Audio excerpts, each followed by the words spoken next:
Azerbaijan continues his efforts to make the climate change part of the curricula.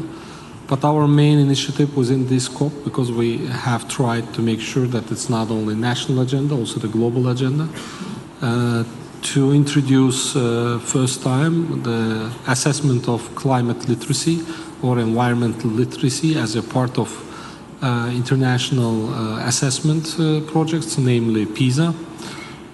Together with OECD and UNESCO, we came up with the initiative to develop the new assessment framework for the environmental literacy, for very, again, description of the measurement tools. It's not something as a separate measurement tool within PISA. As you know, PISA measures reading, mathematics, and science.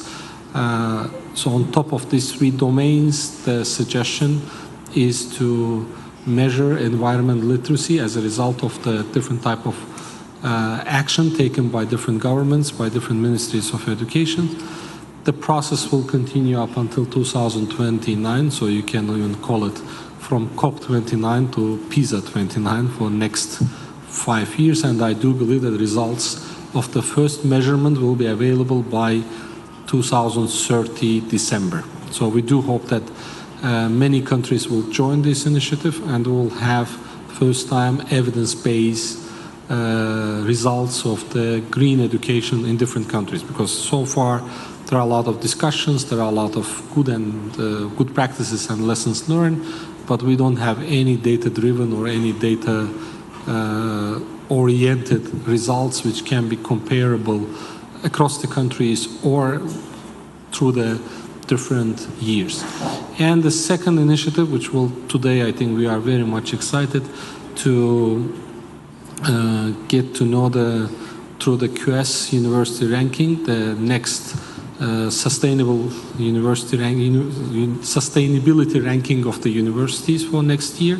It will be announced in Green Zone at 7 p.m.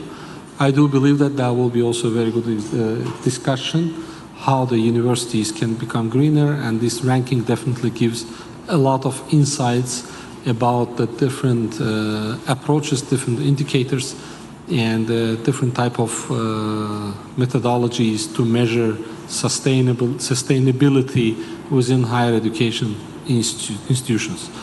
That's, I think, broadly speaking, the two major initiatives within the COP, and on top of it, definitely curricula, teacher training, green schools, infrastructure issues, and all other related topics are also discussed with the esteemed colleagues. Basically, we hope that this discussion will add up and will make the education, climate education, better in different jurisdictions. Thank you. If there will be questions, I will be happy to answer. Thank you very much. Any questions for Minister Amrullayev? Yes, here in the lady in the green jacket, please. Hello, I'm Rahila Hamidova from Azerbaijan TV. My question is for you, Mr. Amrullayev. During today's discussions, it was emphasized that Azerbaijan's STEAM education has been effective in equipping the students with knowledge and skills related to environmental sustainability. What are the future plans for expanding this initiative? Thank you. Thank you very much for your question. Yes, we are, as a Ministry of Education and Science, we started STEAM, education, science, technology, engineering, art, and mathematics as a combination, or as a, let's say, the horizontal integration of the different subjects 6 years ago. At the moment, we have around 500 schools, slightly more than 100,000 kids engaged in this initiative. So basic idea is that moving away from these subjects approach education, where you teach physics, chemistry, mathematics, but you don't really explain to children why do you do it, and they're just memorizing certain type of formulas and then they don't understand how to apply it. With the STEAM education, basically parallel it can be also understood as a project-based learning. So basically, what we try to achieve is that different classes at different ages, to make sure that the kids, they complete certain projects, and with these projects they have different aspects of the different topics, including, let's say, as an example for today, climate change, meaning that so you don't teach it only through some fundamental science, but you teach it through art, you teach it through the technology, you teach it through the science, mathematics, but at the end of the learning process, you have certain outcomes which are the result of the project which is run or which is implemented by the group of students. So it also fosters, I do believe, that the certain teamwork, again, among our students. And every year we hold so-called STEM Azerbaijan Festival, SAF. Recently we had more than 20 countries participating in STEM Azerbaijan Festival, and we do believe that what we observe, actually, kids like it. We see very much engagement by the schools and the students, and it definitely increases the motivation of learners to be more engaged.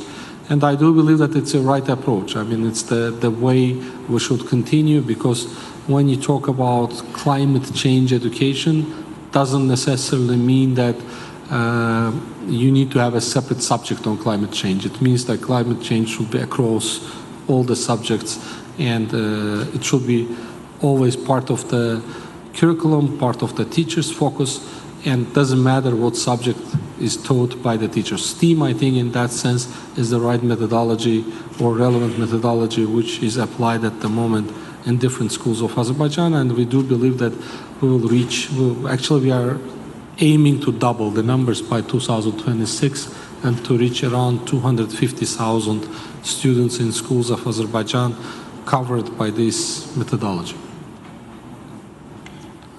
Thank you. One more question here on the aisle. Hello, Joe Lowe from Climate Home News. I just wondered what the curriculum will teach about the role of fossil fuels in causing climate change. Thank you. Sorry, can you repeat? I missed the...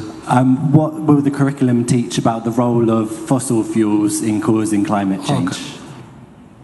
Thank you very much. So definitely, I think that what matters when we talk about the education and the climate change, I mentioned today morning, it's not only about the knowledge, it's also a matter of attitude, because the person can be knowledgeable but not necessarily having the same, let's say, relevant attitude for the change, right? So the key component, I think, what we are trying to achieve with the curriculum or with the teacher, let's say, performance, is to make sure that the students, they have the right competencies or understanding what does it mean to be green. I mean, if you add the word green in front of something, it doesn't necessarily become green, right? This means like about the carbon footprint. It's more about like how different type of actions affect, let's say, yourself and your region and your globe in general. So I think about the fossil fuel or roles of them. So here, definitely it's more about understanding that what are the outcomes of the use, meaning that definitely the different type of carbon footprints by different type of the energy, right? So energy sources. So understanding that on one hand, yeah, this is a very simple task when you just tell to the kid, like, look, if you use oil or if you use gas, then that's the amount of the carbon emission you cause. But I think task is a little bit much more complicated, because you tell off to the side of it, like what are the restrictions and how we can solve the issue, having in the mind the restrictions as well. Because this is, I think, the kind of the part of the story which will be the true type of approach for the classroom. So in a very basic level, because in education, you know, we have a different kind of levels. So first level is just understanding that when you use this or another source of energy, whether it's fossil, whether it's renewable, what is the different outcomes, what type of different outputs actually here maybe you cause, and what type of the emissions you cause and how does it affect or what are the consequences of your action. And of course, then when higher you go, then you are coming to the levels of like judgment, you come to the level of the restrictions, like the, well, if I want to do it, what are the, let's say, my limitations and how I can make sure. So that's why when I call attitude, it's not only about the knowledge that the use of 1 liter of the petroleum is this amount of carbon. It's also the matter of that, what's my position as a citizen, what's my position as a part of the, let's say, part of the global citizenship and so on, that what will be my contribution to the common goal, which we call, let's say, greener world or the better, let's say, climate and so on. Thank you for the question. Thank you. We now move on to the high-level champion. Please, the floor is yours. Thank you, ladies and gentlemen. Thank you for joining us today.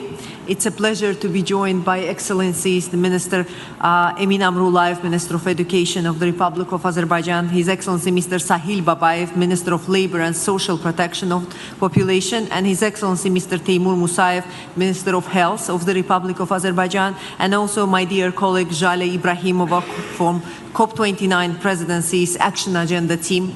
And this press conference will be focused on, as you already know, on Presidency's initiatives on human development. My colleagues and I will discuss Azerbaijan's efforts to address the interconnectedness issues of human development and climate. We will host a further press conference I think at 3:30 in the same room to discuss the halfway point in the summit. During this press conference, my colleagues will provide an update on the status of the talks. So I would like to kindly ask you to reserve your questions related to the negotiated agenda until then. Dear ladies and gentlemen, education, skills, health and well-being are essential to ensuring that people can contribute to addressing the climate crisis. Climate change means irrevocable change to how we live as humans. It affects our safety and prosperity. It affects our consumer behavior and quality of life. One thing is clear, it's not business as usual and everyone is affected. So what should be done? Obviously, this is talked a lot about. We should introduce relevant green education programs to raise awareness and acceptance of need to act on climate. But another no less important task is to raise a generation both conscious of climate and implications of our actions on it, but also a generation which possesses right set of skills and resilience to manage and prosper in this environment. Our agenda should be also focused on technological progress aimed at improvement of efficiency of how we produce, supply and consume, along with self-imposed rules in respect of curbing mindless and greedy actions which jeopardize our future. Several COPs have addressed the element of human development as they relate to climate change. Health, education, skills, jobs, children and youth, and climate change are interrelated issues. And we would like to have the holistic view of that. So that's why we will have first Holistic Human Development Day today. The outcome of today's session will seek to bring together stakeholders from international organizations, multilateral development banks, and others. By bringing these actors together, we aim to establish cooperation and coherence between agencies on climate and human development, and we are creating a permanent platform to promote dialogue and catalyze investment. After this morning's high-level event, we issued the Baku Guiding Principles of Human Development for Climate Resilience and accompanying joint statement. These principles will form the foundation of ambitious action for human development. On health, we are officially launching the COP Presidency's Coalition for Climate and Health. This coalition will seek to embed health within the climate agenda. And on education, we will support the development of new PISA metric on environmental literacy. Children and youth have been a cross-cutting theme of our entire agenda. And last week, Azerbaijan joined over 50 other countries in signing the Declaration on Children, Youth and Climate Action. Ladies and gentlemen, with this first Human Development Day, we seek to establish the strong foundations of a holistic approach to development and climate change at future COPs. We encourage all relevant stakeholders to view these issues as interconnected as they consider solutions and contributions. Thank you very much. Thank you. We now hear remarks from His Excellency Sahil Babayev, Minister of Labour and Social Protection. The floor is yours. Thank you very much, esteemed guests, dear press representatives. So we have today elaborated the multi-dimensional impact of climate change. We have talked a lot in the previous week regarding green economy, green infrastructure, and so on. We today mainly focused on the green jobs, green skills, and where and how we can enhance the skills and competences for the green jobs and related areas for the human resources that we need to develop to mitigate those changes. We have evaluated the practice of various countries, and the relevant ministers as well as the international organizations presented their view on how to develop the skills, how to develop the competences, and how to mitigate the need and necessity that will come with the climate change. And of course, as a very important part of the climate change impact, we touched the issue of the sustainable and resilient social protection in order to mitigate the impact on the vulnerable groups, on women, on young people, on disabled people. And of course, Azerbaijan in its policy pays very big attention to this issue. Azerbaijan focuses on the development of the relevant vocational training and education systems. We cover almost all regions of Azerbaijan to enhance the green skills as well, especially in the areas of Karabakh and Shargı Zengezur. We heavily invest on the skill development of the resettled people. On the other hand, we introduce various projects and programs for the young, for women, for disabled people, and just in the last 2 years we managed to, for the job placement as well as the other active employment measures, with the placement of the around 17,000 disabled people, around 90,000 women, and another 90,000 of young people. So climate change will affect everyone. Climate change will fundamentally affect the labor market. New jobs, new opportunities, green jobs will be emerging. And of course, we have to prepare our labor resources to those changes. We need to deepen the skills and competences in the green economy. We have to deepen and enhance our network of the training mechanisms, and we have to involve more and more private and public institutions to this network. Today we are cooperating around 140 private and public institutions for the vocational education and training of our labor resources, and we do think that in the coming years the investment toward this direction should be enhanced. Thank you very much. Any questions, any details, I will address afterwards. Thank you very much, Minister. Now we hear remarks from His Excellency Teymur Musayev, Minister of Health. Please. Thank you. Esteemed audience, for me a big honor to greet you in Baku, Azerbaijan in the frames of COP29. I would give just two very short statements regarding health during climate change. The first one, the words of the Secretary General of WHO, Dr. Tedros, who stated that climate crisis is a health crisis. And second statement is health is not negotiable. So based on these two statements, all the activity during climate change can be built up, and we believe that it should be strengthened through three main pillars. The first pillar is development of healthcare workforce through changes in education of medical professionals.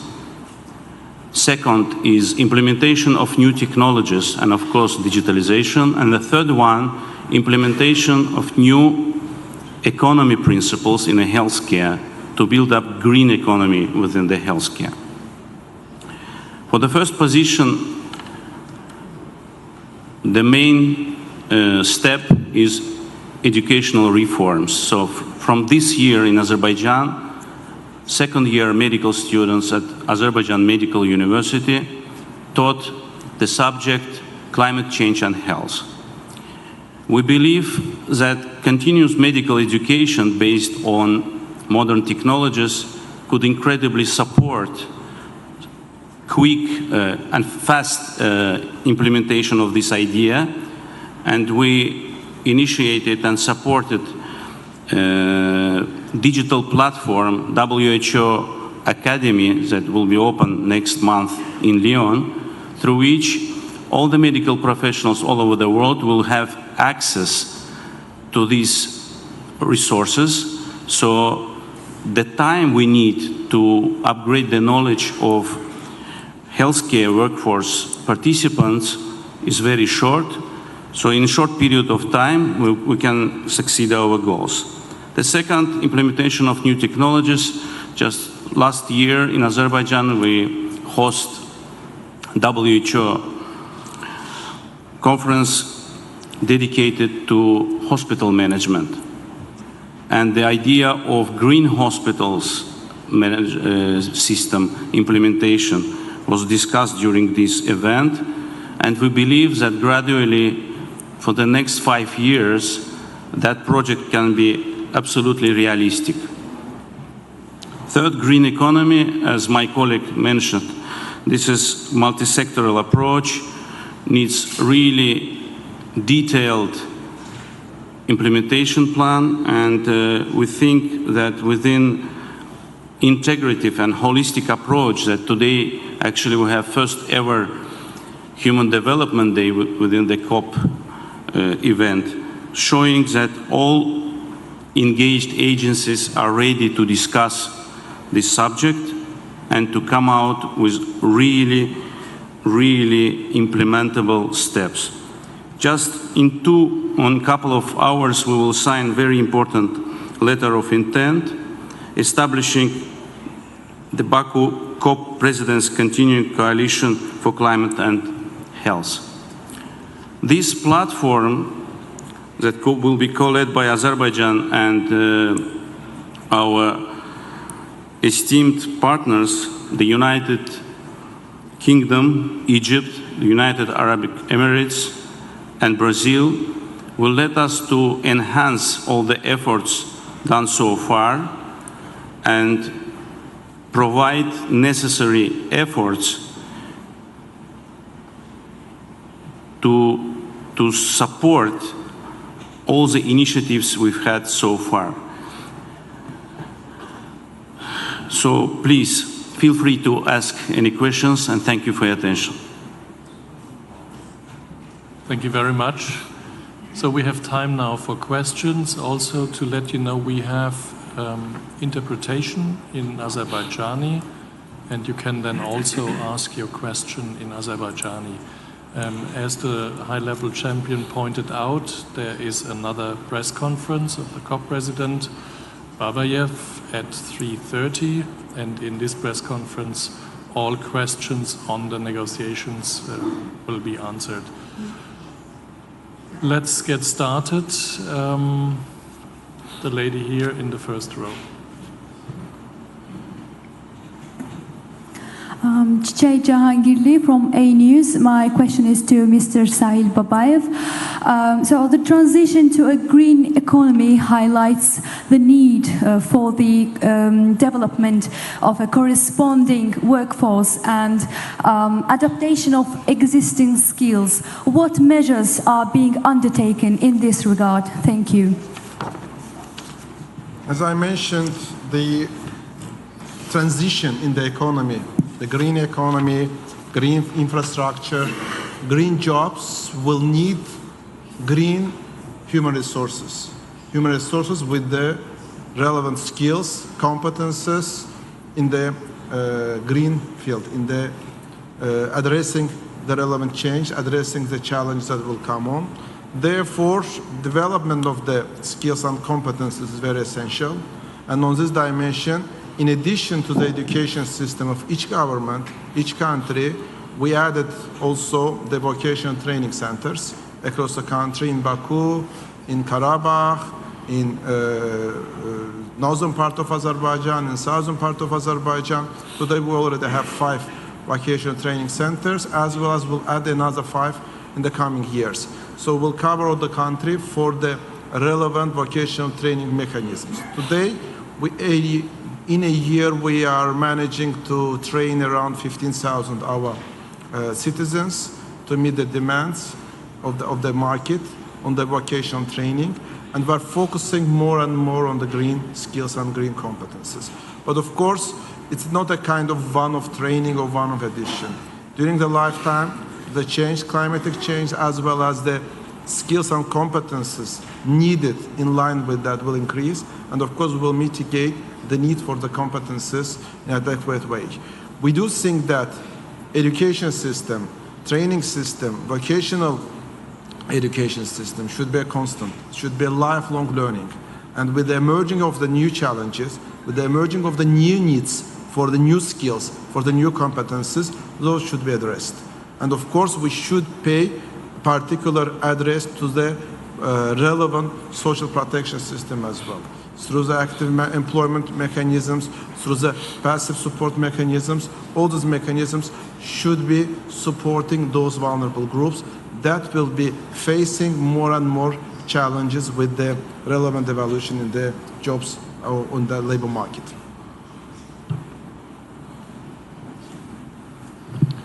Next question. The lady in the back, please. Hello, my name is Prachi Shivgaonkar. I'm a young climate innovator from India. I'm the founder of an app for climate action called Cool the Globe. And my question is, when I started working on climate change at the age of 18, I didn't even know it was possible to have a career in this. In fact, I remember my grandmother saying to me, you are working in the environment, how are you going to earn money?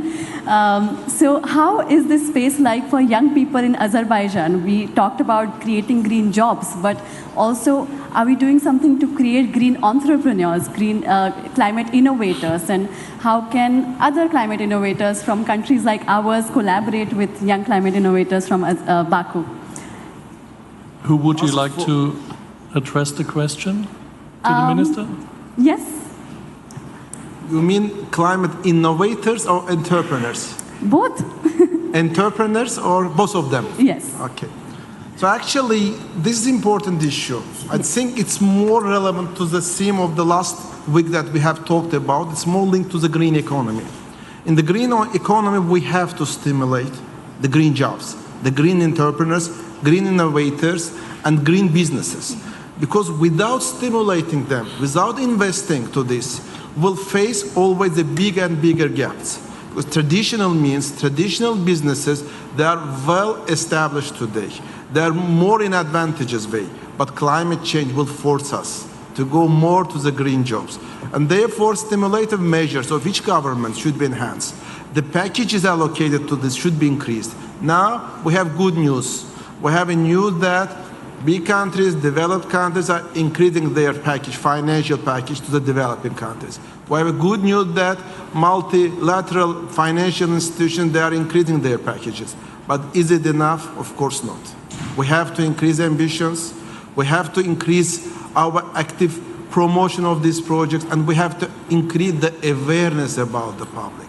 Because just advocating green jobs, green economy, or green businesses in the level of the government, in the level of the kind of a small groups of the businessmen will not give us a very big burst of this type of actions in the society. We have to advocate it from schools, from institutes, where a new business people, business-oriented people, business-minded people, or inventors are emerging. All of them should be aware about the climate change. All of them should be aware about the opportunities that climate change opens. Because any challenge, any crisis, simultaneously opens big opportunities. And if we advocate relevant campaign, raising the awareness between the youth and child that are coming, I think that more and more greener inventors will have, more and more greener entrepreneurs will have, and more greener small and medium-scale businesses will have. Thank you. Thank you. We have time for one more question. The lady in the second row, please.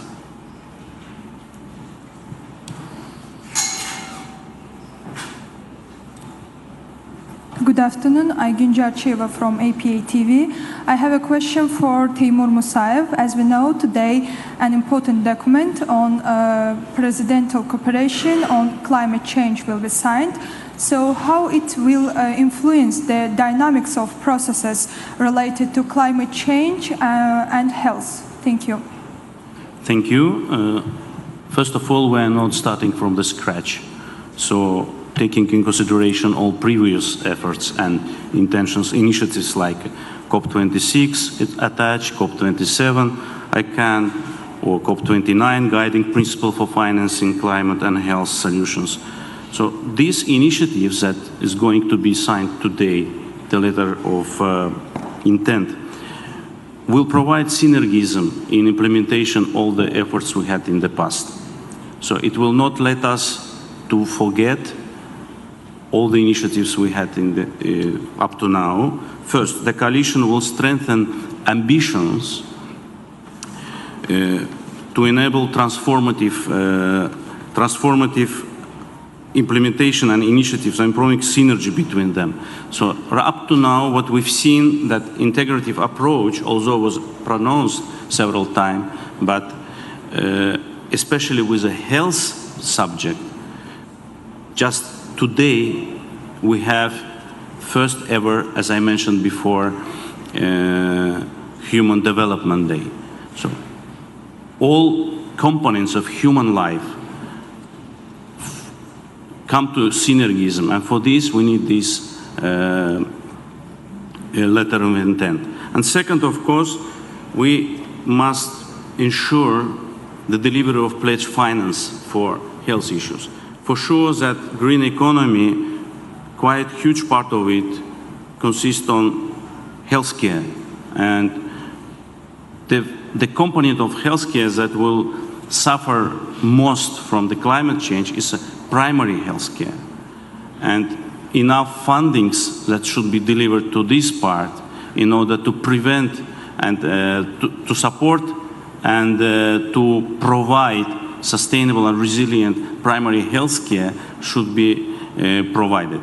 These two components really that reflects necessity of implementation of this initiative, especially from healthcare view.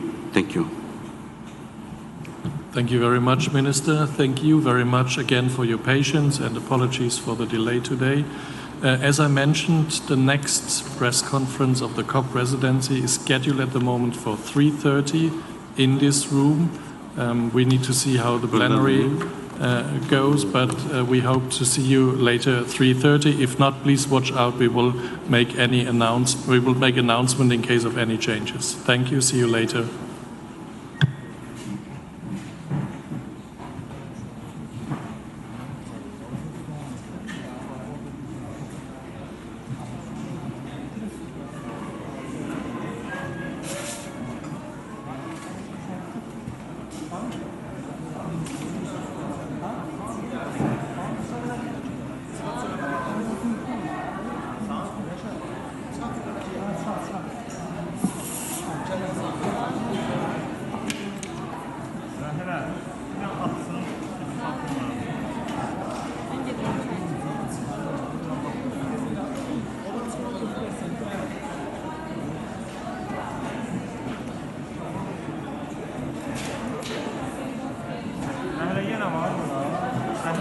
Burada var yine.